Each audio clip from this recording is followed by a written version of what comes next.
Boa noite, comunidade presente, casa cheia, sempre bom.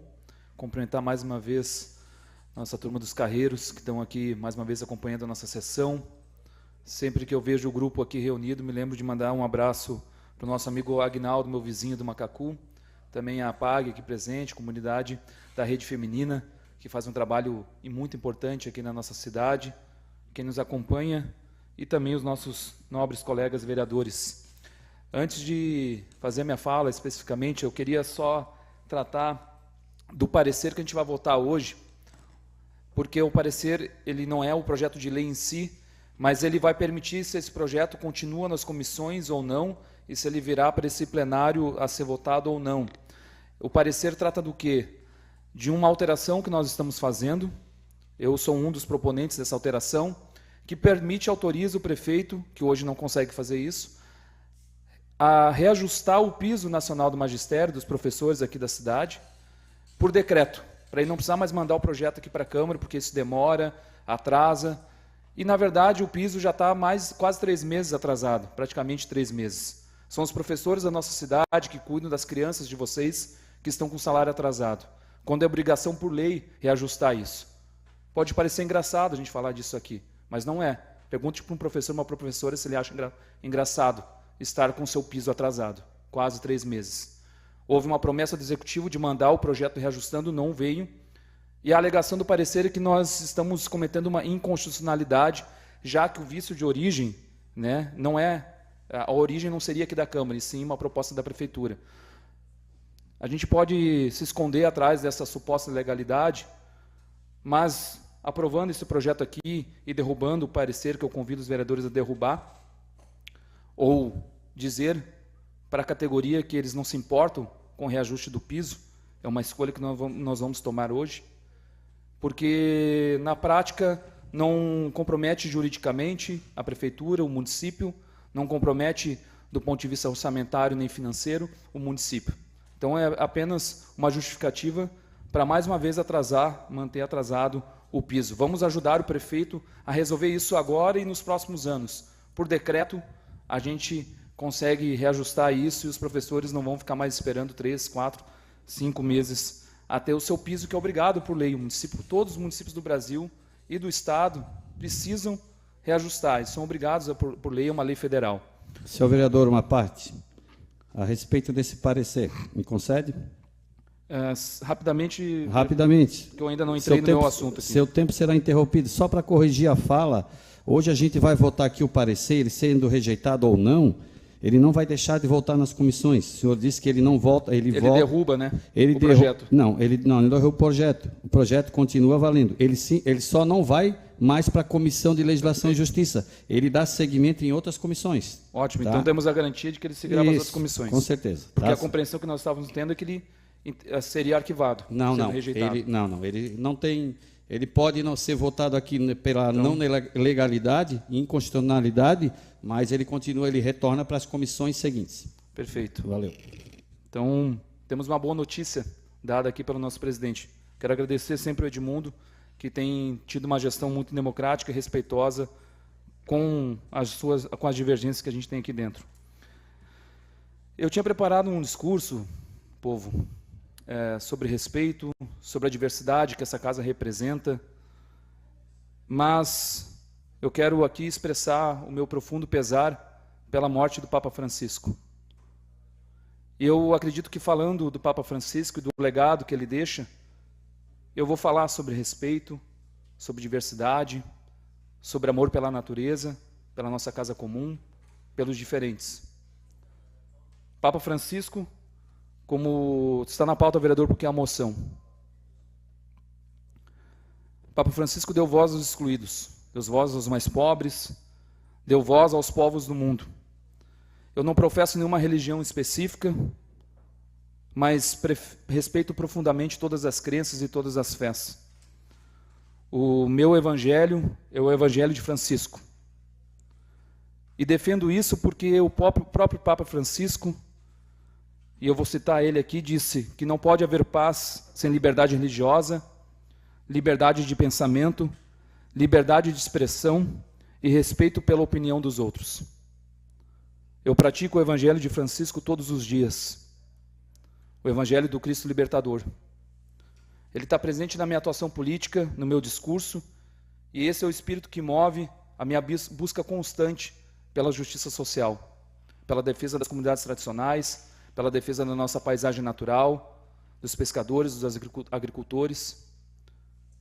Eu aprendi, inclusive, a respeitar isso, porque minha família paterna é catarinense do extremo sul de Santa Catarina, São João do Sul, que tem um dos maiores, inclusive, desfiles de carreiros do Brasil, reconhecido hoje como patrimônio nacional da cultura nacional do brasileira. Na porta da casa da minha avó sempre tinha um cartaz da campanha da fraternidade. Eu não tive a oportunidade de viver o dia a dia da roça.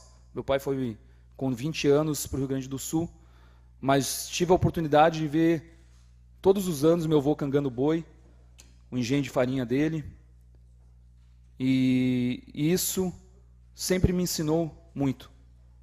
É isso que orienta, como eu já disse aqui, a minha prática política.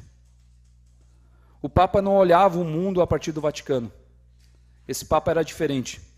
O Papa olhava o mundo com os olhos de um sul-americano, de quem está aqui na América do Sul, no sul global.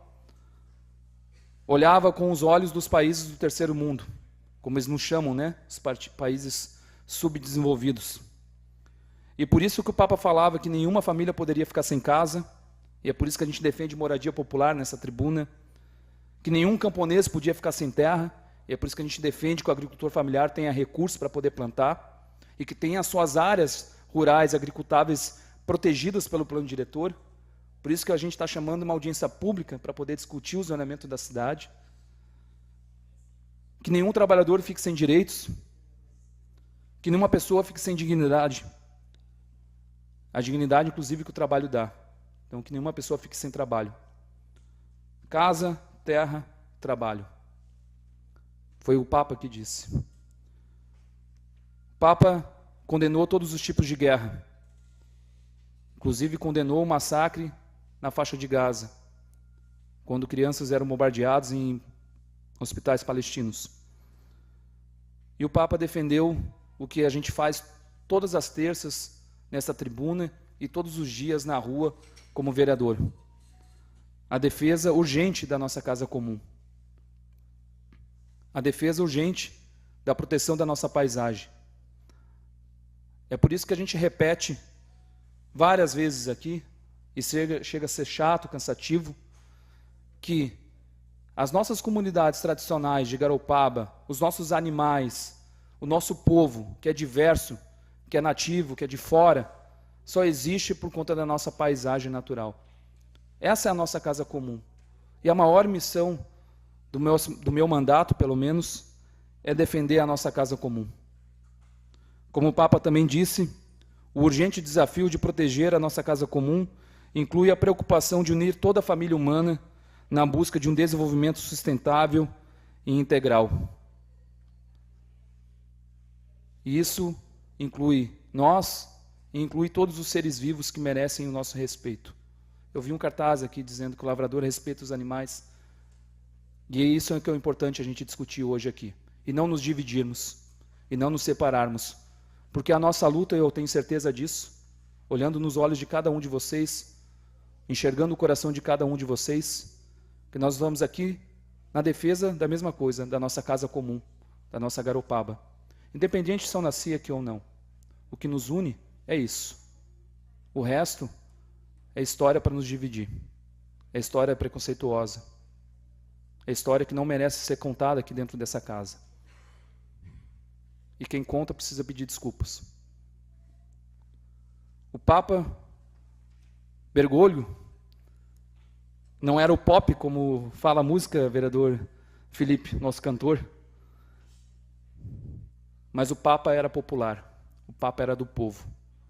E assim eu encerro a minha fala, lembrando do que nos move aqui dentro dessa casa diversa, que respeita a todos e todas.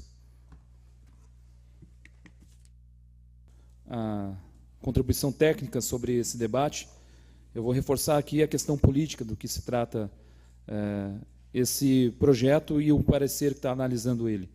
mais uma vez para reforçar o que nós estamos construindo aqui dentro da Câmara, que é a possibilidade do prefeito reajustar o piso nacional do magistério, que é obrigação por lei, não só aqui em Garopaba, mas em todos os municípios do Brasil, por decreto, não apenas por projeto de lei, né, mandando para essa casa. Para que isso? Porque isso agiliza, facilita. Para vocês terem uma ideia, quem está nos acompanhando, quem está aqui fisicamente, presencialmente nesse plenário, o projeto, a portaria deste ano, que reajusta algo em torno de quase R$70, seria, em geral, para o Brasil, já saiu em janeiro. Então, nós estamos aí, aliás, final de janeiro. Então, nós estamos quase 3 meses, batendo os 3 meses de atraso. Pode parecer pouco, mas para o dia a dia de um professor, de uma professora, isso é muito. É muito porque também é uma forma de reconhecer, de valorizar. Nós sabemos aqui, vereador Jairo, que por sua iniciativa, e eu sempre saúdo ela, de criar uma comissão que vai discutir melhorias na carreira do professor. Mas a gente não pode aguardar essa comissão, né, para poder reajustar o piso que já deveria estar reajustado. E lembrar também que nós temos mais de 500 assinaturas de apoio a esse projeto de lei que está sendo discutido aqui dentro dessa casa. Então, recomendo aqui o voto pela derrubada do parecer. Solicito a palavra, senhor presidente. Sim. Apenas para reforçar o meu voto favorável também a essa suplementação, por entender a importância do trabalho da rede feminina aqui nessa cidade e da importância de ter recursos. E acredito que outros setores também da nossa cidade, do terceiro setor, também precisam de recursos para poder exercer o seu trabalho e auxiliar o poder público aqui em Garopaba. Outros setores que ainda não estão recebendo, seja através de emenda ou de outro tipo de convênio. E lembrar também que quando a gente entende que o projeto é positivo, sempre este governo terá o nosso voto favorável. Peço as palavras, sim, presidente.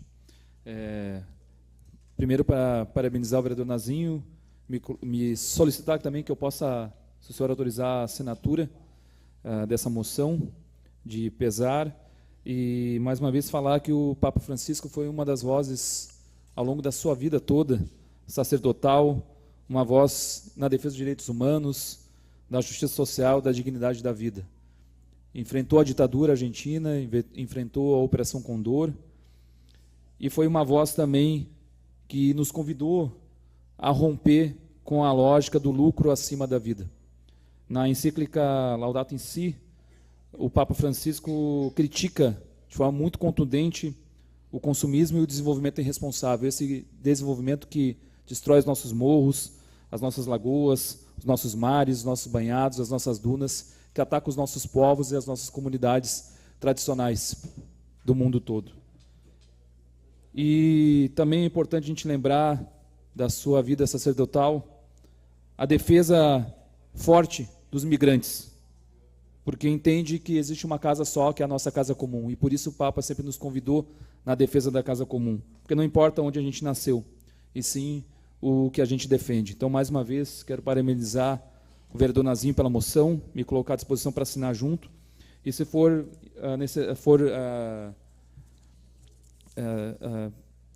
possível, vereador, e solicito aqui à casa poder anexar o nosso pronunciamento da tribuna junto com a moção, para poder acompanhar a moção que vai ser enviada. Boa noite mais uma vez, comunidade aqui presente, quem ainda segue nos acompanhando, os vereadores. Primeiro, fazer um serviço aqui, nós temos na cidade acontecendo a Semana da Tarrafada Cultural, a Semana das Artes, que acontece do dia 20, começou agora no dia 20, vai até o dia 26 de abril, tem informações principalmente no Instagram, na internet, então também aí uma semana fortalecendo não só a arte contemporânea, mas também as artes tradicionais aqui de Garopaba. Acontece em vários espaços do Centro Histórico, então quem tem interesse pode participar da Semana das Artes da Tarrafada Cultural. Aproveitando que nós estamos ainda debatendo a questão dos direitos dos animais, da causa animal, e todos os animais têm direito à vida, à dignidade. Alguns servem também para o trabalho, outros para a companhia. Os meus cachorros, por exemplo, dormem comigo dentro da minha casa, mas também sempre acompanhei, como já relatei aqui, a vida no campo, a partir da família do meu pai. Por conta disso, nós propomos, inclusive hoje foi lido mais uma vez aqui, uma pequena alteração no projeto de lei que nós estamos alterando a lei que já existe de maus tratos aqui em Garopaba, subindo a multa para quem maltrata cães e gatos, principalmente, de 200, em torno de R$900 para 12 mil, para ser exemplar. Porque a gente sabe que boa parte desses ataques que acabam prejudicando outras pessoas, seja uma criança, uma pessoa ou um animal, como foi o caso aqui em Garopaba, é que esse animal está submetido aos maus tratos. Se o animal morrer por conta dos maus tratos, a multa dobra de 12 mil para 24. E nós também acrescentamos mais um dispositivo nessa lei dos maus tratos que já existia aqui em Garopaba, para poder compensar quem sai no prejuízo nesse caso.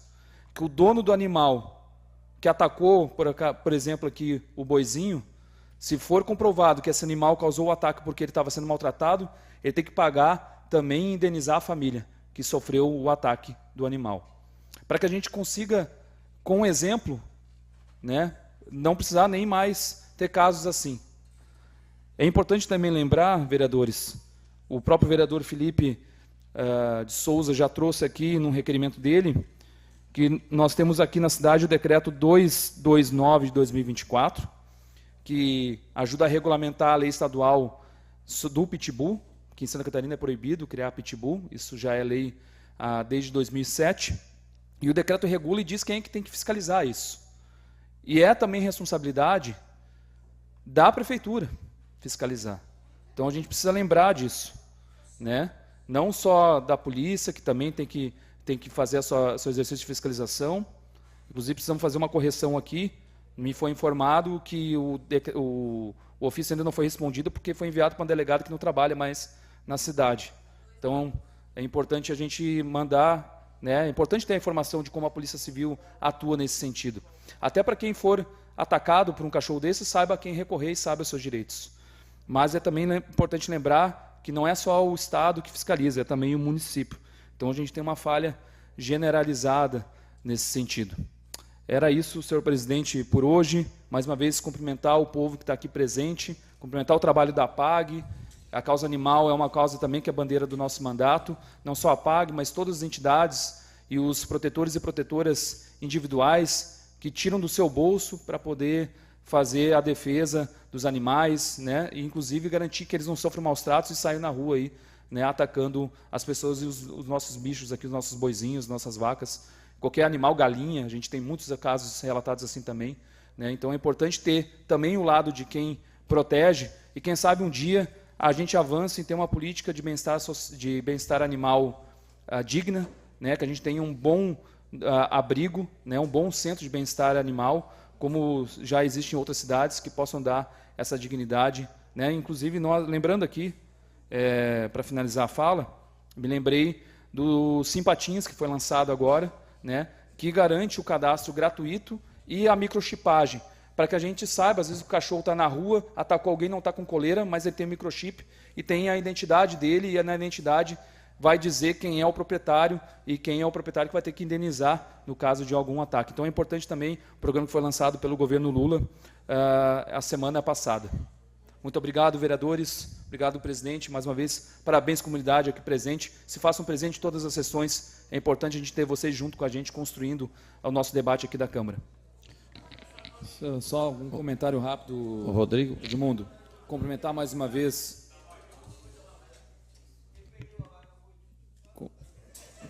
Cumprimentar mais uma vez o trabalho da PAG, a fala da Tati. Cumprimentar essa casa também, que tem capacidade de abrir o seu microfone para escutar todos e todos, com respeito, né, sem fazer piada. E ressaltar aqui o trabalho que a Tati destacou, 2.000 atendimentos, 1.287 cirurgias, 508 pitbulls, né, que estão fora das ruas causando problema. Então é importante destacar esse trabalho.